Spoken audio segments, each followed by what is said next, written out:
There was this thing that I came across which was really thought-provoking for me.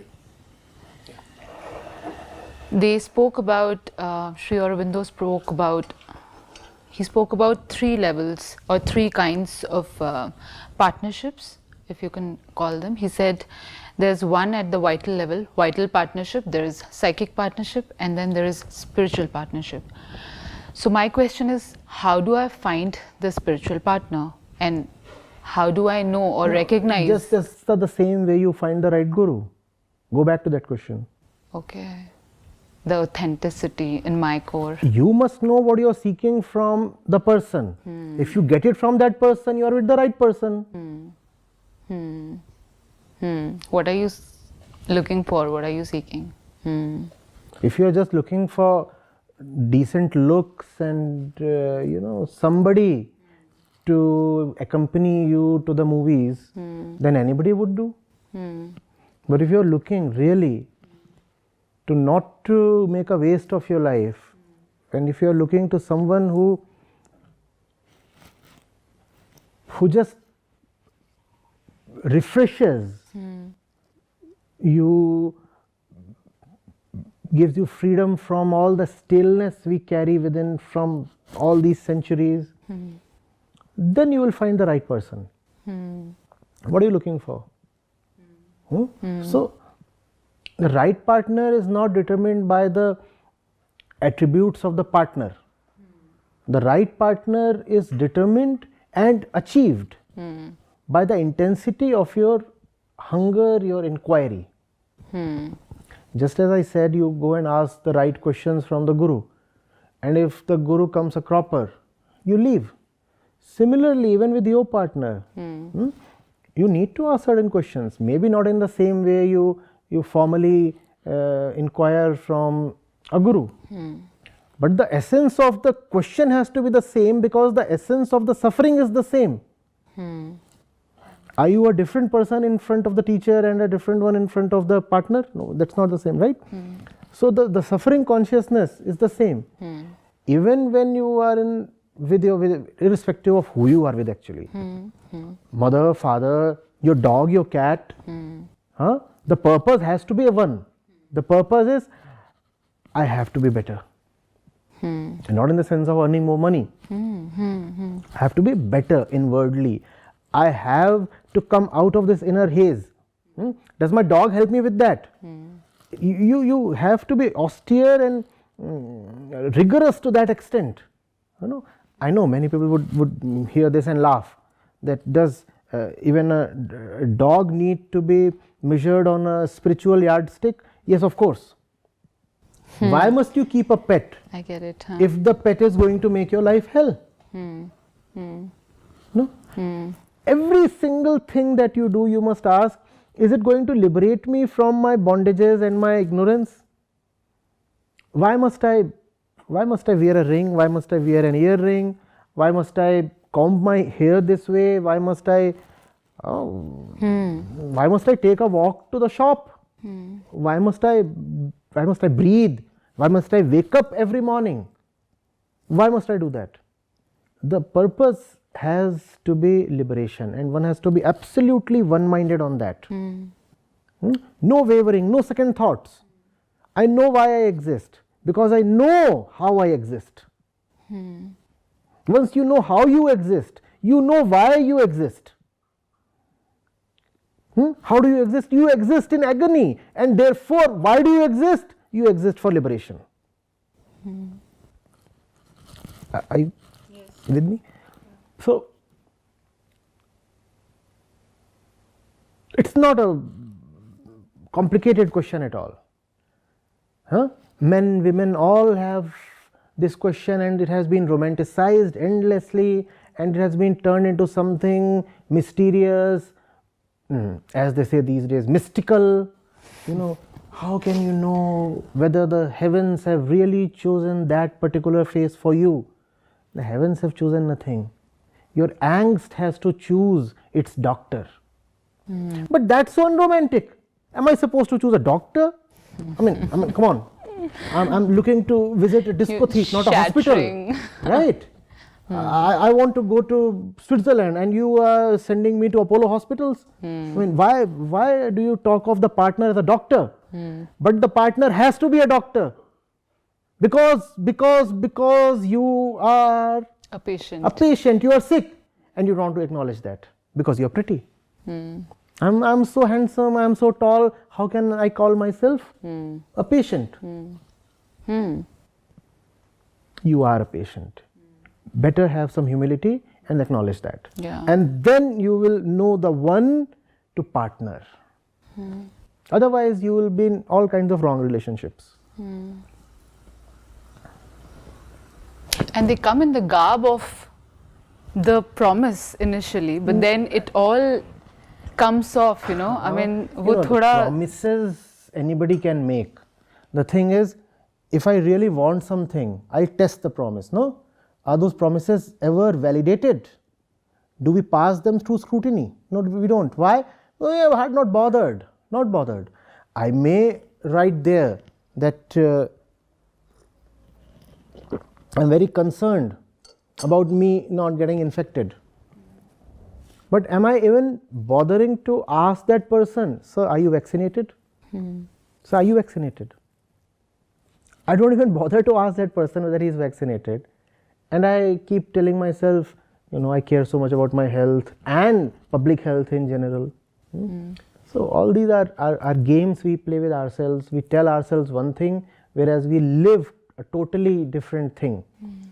It's not others that deceive us. We keep deceiving ourselves endlessly. And the funny thing is, when we discover that others too have deceived us, we cry ourselves dry.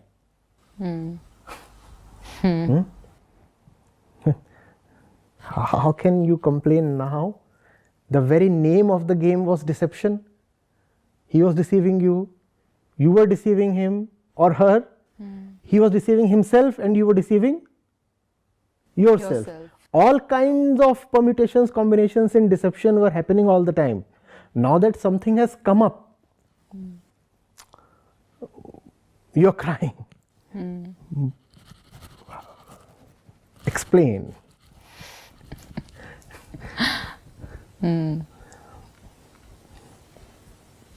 So once you've gone through, the path of obviously stumbling down and then discovering who you are, even after that, it is happening. So they will pop up, right, in the garb of looking right, and looking in the sense not looking right.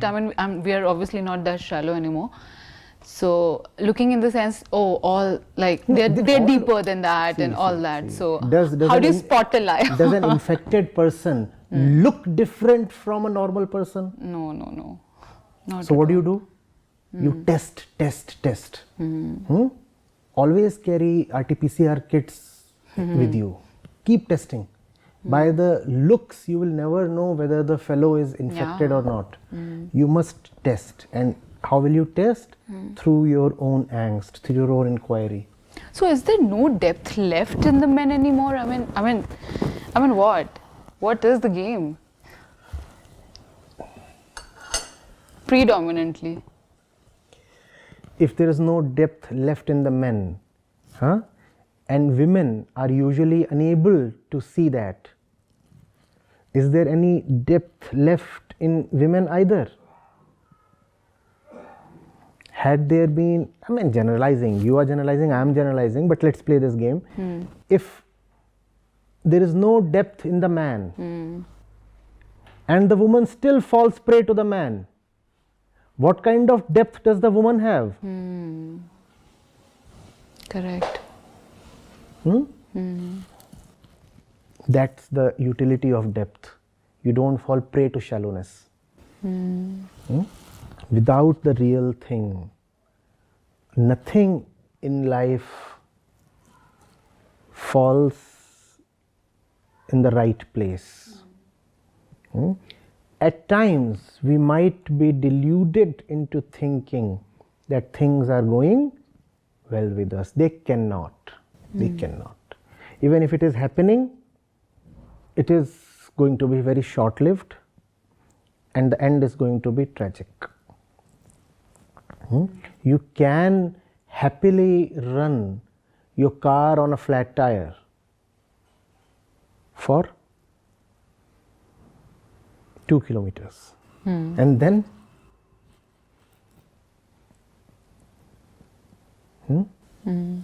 you can have a powerful steering. We have power steerings these days, and the engine is very powerful, 200 horsepower, and you are an insensitive driver, so you don't quite notice the vibrations in the vehicle. For 2 kilometers you can happily run the vehicle even at 60 or 80 miles an hour with a flat tire. That's all.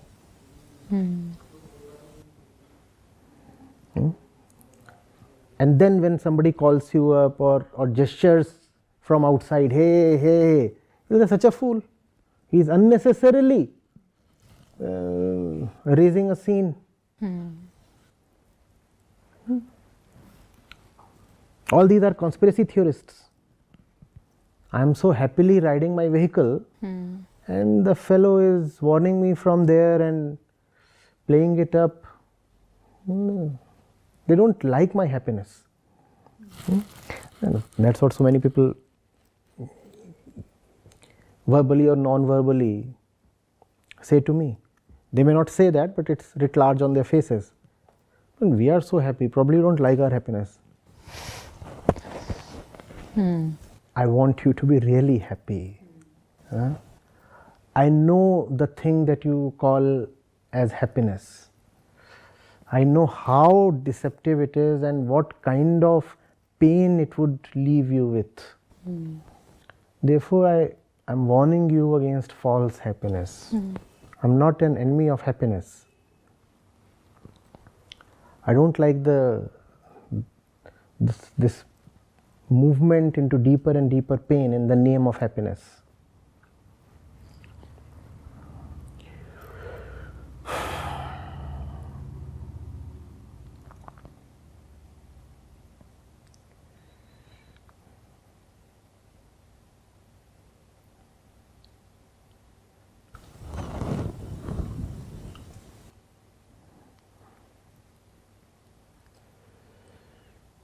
Personal problem, social problem, global problem. There is just one problem.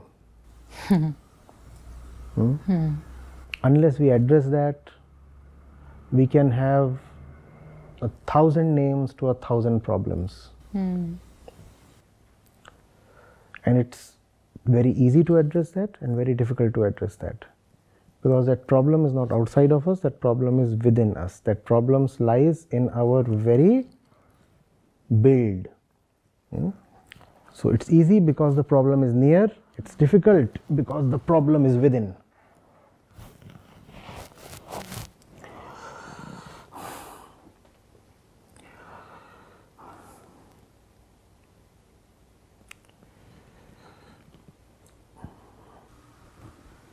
You know, in this book that I read, David Epstein, it did quite well actually. It's called Generalists, Why Generalists Triumph in a Specialized World. So, there are so many things, many times one is endowed with, like personally for me I'm drawn to a lot of stuff. So basically, do I do it all? Is it possible to do it all? I'm drawn towards all the stuff in the pharmacist's place. Okay, I got it. Yeah. Which medicine do you? Which sickness do you? Which medicine you use to treat your sickness, basically? Yeah. First thing is acknowledgement of the sickness. Yeah. That decides the medicine, and that then rejects all the needless medication. Needless medication is very close to more sickness, no?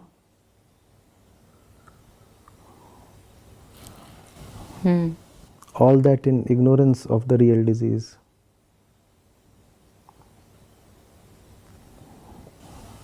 I was talking more work-wise in the sense there's music, there are a lot of things. So even Doesn't matter. All these are objects okay, the faces change. in our sensory world. We need to know who we are and therefore what is it that suits us. Skill wise, at points in my life, I have been good at certain sports. I have been good at mathematics, I have been good at engineering, I have been good at management, I have been good at acting.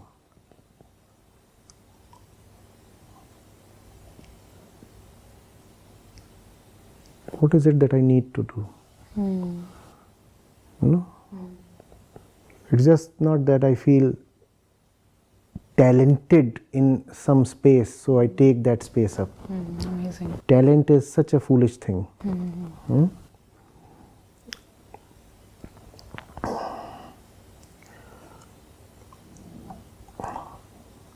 I would have probably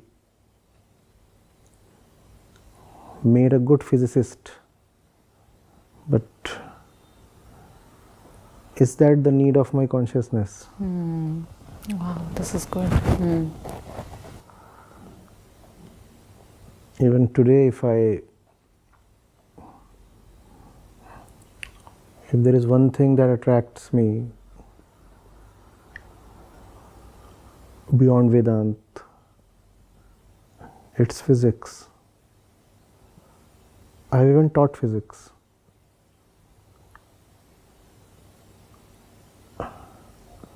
And data analytics. But is that where my real need lies? Is that where the sickness of the world lies? What does the world need? If I become a physicist, that's not going to heal the world. We already have enough physicists.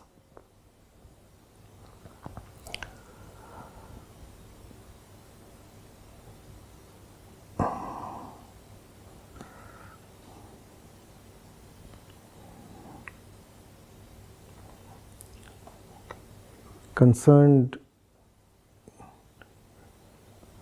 with this question are the words of passion, calling, and all such things, no? But I feel so passionate about what? Let's say, give me something. Singing. Singing. Yeah. Now there's hardly anybody who does not feel passionate about singing. But hello. No? I'm not against singing. Anybody in India who is not passionate about cricket? 74.6% India wants to get into the national cricket team.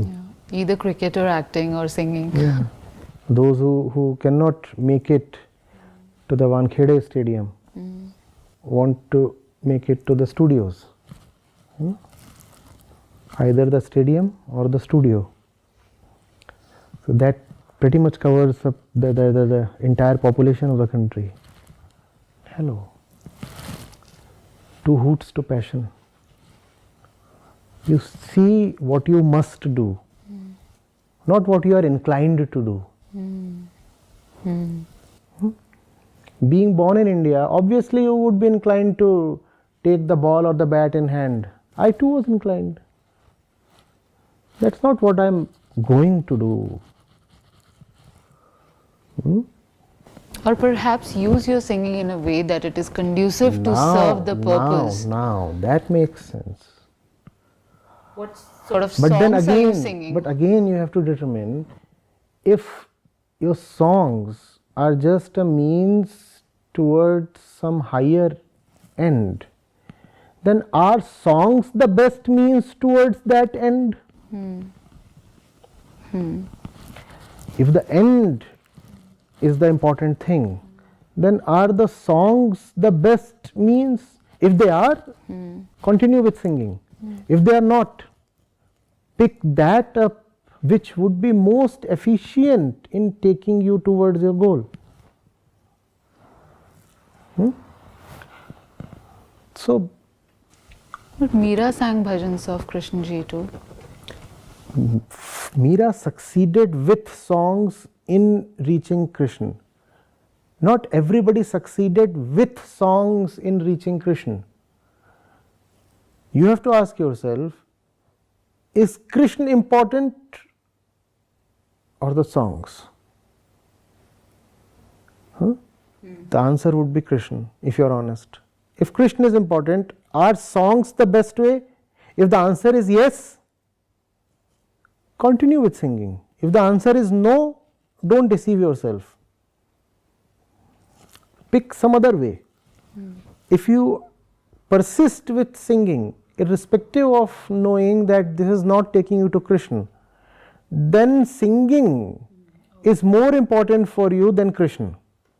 And that's bad. Good point. I like it. Lovely. Were Meera asked to pick between her bhajans and Krishna, what would she choose? Krishna. Bhajans were good for her only because they were 100% aligned with her love for Krishna. Bhajans are secondary. Krishna is primary.